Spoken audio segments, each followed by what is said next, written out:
আসসালামু আলাইকুম। এখন দেখবেন সংবাদ শিরোনাম। দীর্ঘ ১৭ বৎসর পর মাতৃভূমিতে তারেক রহমান কিছুক্ষণের মধ্যেই পৌঁছাবেন ঢাকায়। বিএনপির ভারপ্রাপ্ত চেয়ারম্যানকে রাজস্বিক অভ্যর্থনা জানাতে ৩০০ ফিট লোকে লোকারণ্য। এতক্ষণ শুনছিলেন সংবাদ শিরোনাম, এখন দেখবেন বিস্তারিত। দীর্ঘ ১৭ বছরের অপেক্ষার অবসান হয়েছে। যেমনটি জানেন, ১০টার একটু আগে সিলেটের আন্তর্জাতিক বিমানবন্দরে অবতরণ করে তারেক রহমানকে বহনকারী যেই বিমান, এবং বিমানটি অবতরণ করার পরে সেখানেই অবস্থান করছে, বিমানের মধ্যেই অবস্থান করছিল তারেক রহমান। আর ১ ঘন্টার মধ্যেই ঢাকার মাটিতে স্পর্শ করবেন তিনি। আমরা ইতোমধ্যেই দেখেছি, বেশ কিছু গণমাধ্যমে এই খবর এসেছে তারেক রহমানের এই আগমনকে ঘিরে।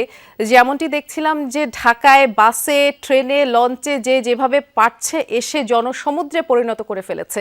কিছুক্ষণ আগেই তারেক রহমানকে বহনকারী বিমানটি সিলেটের ওসমানী আন্তর্জাতিক বিমানবন্দর থেকে ঢাকার উদ্দেশ্যে রওনা হয়েছে, এবং আমরা তখন জানবার চেষ্টা করছিলাম ভেতরে যারা সহযাত্রী আছে, অর্থাৎ তারেক রহমানের সাথে যারা সহযাত্রী আছে তাদের সাথে আসলে কোনোভাবে যোগাযোগ স্থাপন করে সবশেষ আপডেটটুকু জানিয়ে দেওয়া যায় কিনা। কারণ আমরা যেমনটি জানি, শাহজালাল আন্তর্জাতিক বিমানবন্দরের অভ্যন্তরেও বিএনপির স্থায়ী কমিটির সদস্য ছাড়া আসলে কাউকেই সেখানে ঢুকতে দেওয়া হচ্ছে না। ৩-৪ স্তরের নিরাপত্তার বেষ্টনীতে আবদ্ধ গোটা ঢাকা শহর।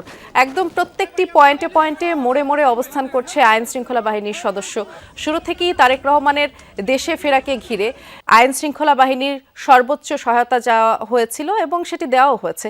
সিলেট আন্তর্জাতিক বিমানবন্দরের যে রানওয়ে রয়েছে, সেখানেই রয়েছে। রানওয়ে থেকে এখন পর্যন্ত বিশেষ করে যে টার্মিনালটি রয়েছে, টার্মিনালের সাথে সংযুক্ত রয়েছে। এখনো বিমানটি রানওয়েতে আসেনি। আমরা আপনাদের দেখাচ্ছি রানওয়ে, দেখতে পাচ্ছেন আপনি যে রানওয়েতে এখন পর্যন্ত শেষ প্রস্তুতি যেটা সেটা চলছে। একটু আগেই রানওয়ের বিভিন্ন দিক দেখে গেছেন কর্মকর্তারা, এবং ব্যাপক নিরাপত্তা, নিশ্চিত নিরাপত্তার আগেও বলেছিলাম হয়তো অল্প কিছুক্ষণের মধ্যেই কিন্তু এই রানওয়ে দিয়ে বিমানটি আকাশে উড়বে, এবং সেই অপেক্ষায় আমরা রয়েছি।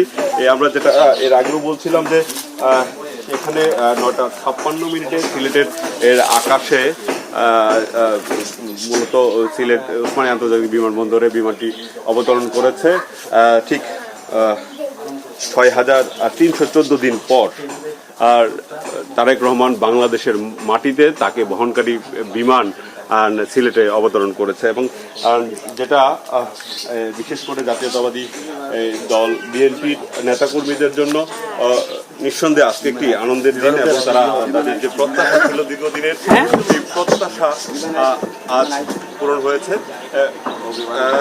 দেখতে পাচ্ছেন এই যে বিমানটি ইতিমধ্যে রানওয়েতে এসেছে এবং আকাশে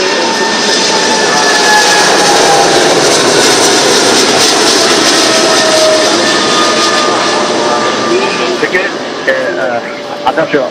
আকাশে উড্ডয়ন করেছে, এবং এখন থেকে ঠিক 40 থেকে 45 মিনিটের মধ্যেই ঢাকায় পৌঁছাবে এই বিমানটি, এবং তারেক রহমান ঢাকায় নামবেন।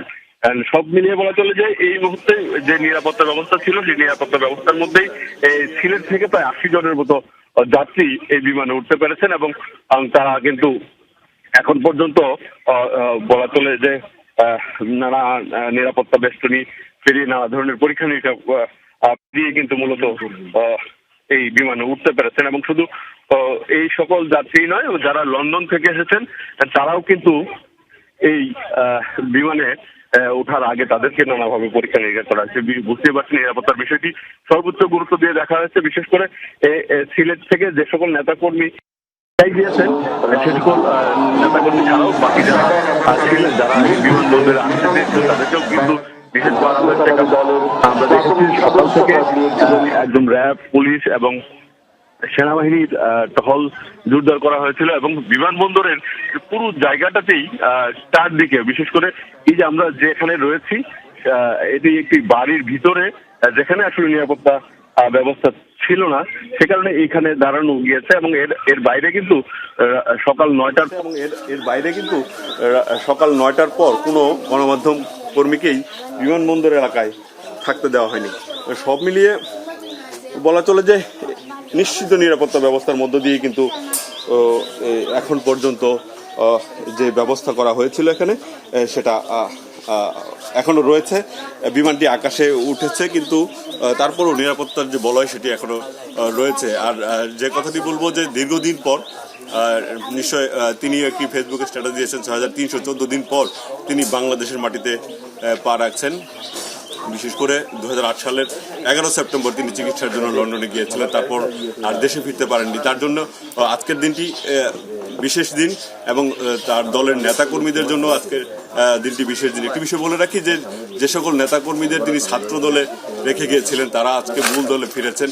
তাদের যে অনুভূতি এবং বিশেষ করে অনেক নেতাকর্মী রয়েছেন যারা এই গত 17 বছর নানা জুলুম নির্যাতনের শিকার হয়েছেন, তাদের আসলে যে অনুভূতি আজকে সেটা আসলে দেখার মতো। নিশ্চয়ই ঢাকায় যে সংবর্ধনার আয়োজন করা হয়েছে সেখানে নেতাকর্মীরা উৎফুল্ল রয়েছেন এবং তাকে সংবর্ধনা দিবেন। সব মিলিয়ে বলা চলে যে আজকে বিশেষ করে জাতীয়তাবাদী দল বিএনপির জন্য সুখকর একটি দিন। সেটি বলাই চলে রিপন। এক ধরনের উচ্ছ্বাস উল্লাস আর স্বতঃস্ফূর্ত অংশগ্রহণ দেখেছি ঢাকায় যে সকল নেতাকর্মীরা অবস্থান করছে। আপনি এতক্ষণ যে খবরটা জানাচ্ছিলেন তার জন্য ধন্যবাদ জানাচ্ছি। আমরা সরাসরি দেখছিলামও সেই বিমান উড্ডয়নের চিত্র। দর্শক, ঠিক 11:04 দিকে সিলেট থেকে ঢাকার উদ্দেশ্যে ছেড়ে যায় সেই বিমানটি এবং সাধারণত বিমান বাংলাদেশ এয়ারলাইন্সের সময়সূচি অনুযায়ী সিলেট থেকে বাংলাদেশে পৌঁছতে 50 থেকে 55 মিনিট সময় লাগবার কথা। সে হিসেবে বলাই চলে 12টার মধ্যেই পৌঁছে যাচ্ছেন বিএনপির ভারপ্রাপ্ত চেয়ারম্যান তারেক রহমান, স্পর্শ করবেন ঢাকার মাটি। আমাদের সহকর্মীরা সে খবর জানাবেন। আমরা শাহজালাল আন্তর্জাতিক বিমানবন্দর এলাকার খবর জানব। সেই সকাল থেকেই আমরা দেখছিলাম শাহজালাল আন্তর্জাতিক বিমানবন্দর এলাকা 3-4 স্তরের নিরাপত্তা ব্যবস্থায় ছেয়ে ফেলা হয়েছে। বিমানবন্দরের অভ্যন্তরে কাউকে প্রবেশ করতে দেওয়া হচ্ছে না, শুধুমাত্র বিএনপির স্থায়ী কমিটির সদস্যরাই সেখানে অবস্থান করছেন। 45 মিনিটের অপেক্ষা বিএনপি নেতাকর্মীদের জন্য, তারেক রহমানের জন্য, এবং সেই অপেক্ষার এরই মধ্যে বিএনপি স্থায়ী কমিটির সদস্যরা টার্মিনালের ভিতরে প্রবেশ করেছেন এবং তারা ফুল নিয়ে ভিতরে প্রবেশ করেছেন। মূলত ভিআইপি যে টার্মিনাল সেখানে শুধুমাত্র বিএনপি স্থায়ী কমিটির সদস্যরা যেতে পারছেন, যেমনটা আগেও জানিয়েছিলাম। তবে সিলেটের মতো সিলেটের গণমাধ্যম কর্মীদেরকে সিলেটের বিমানবন্দরে থাকতে দেওয়া হয়নি। ঢাকাতেও আসলে অনেকটাই সেরকমই অবস্থা। আমরা গণমাধ্যমের সাংবাদিকরা শুরুতেই ভিআইপি গেটের সামনে অবস্থান করলেও নিরাপত্তা বাহিনীর সদস্যরা এবং বিএনপির মিডিয়া সেলের সদস্যরা গণমাধ্যম কর্মীদের একেবারেই অনেক দূরে নিয়ে আসা হয়েছে, অর্থাৎ কার্গো গেটের সামনে নিয়ে আসা হয়েছে নিরাপত্তার জন্য। এরই মধ্যে পুরো জায়গাটি সেনাবাহিনীর নিয়ন্ত্রণে নিয়ে যাওয়া হয়েছে। পুলিশ সদস্যরা রয়েছেন, আনসার সদস্যরা রয়েছেন, র্যাব সদস্যরা রয়েছেন, বিজিবি সদস্যরা রয়েছেন, অর্থাৎ কোনো বাহিনী বাদ নেই যেসব বাহিনী এখানে মোতায়েন করা হয়নি। এছাড়া গোয়েন্দা সদস্যরাও নানানভাবে তথ্য সংগ্রহ করার চেষ্টা করছেন। যাদেরকে সন্দেহ হচ্ছে তাদেরকে তল্লাশি করা হচ্ছে।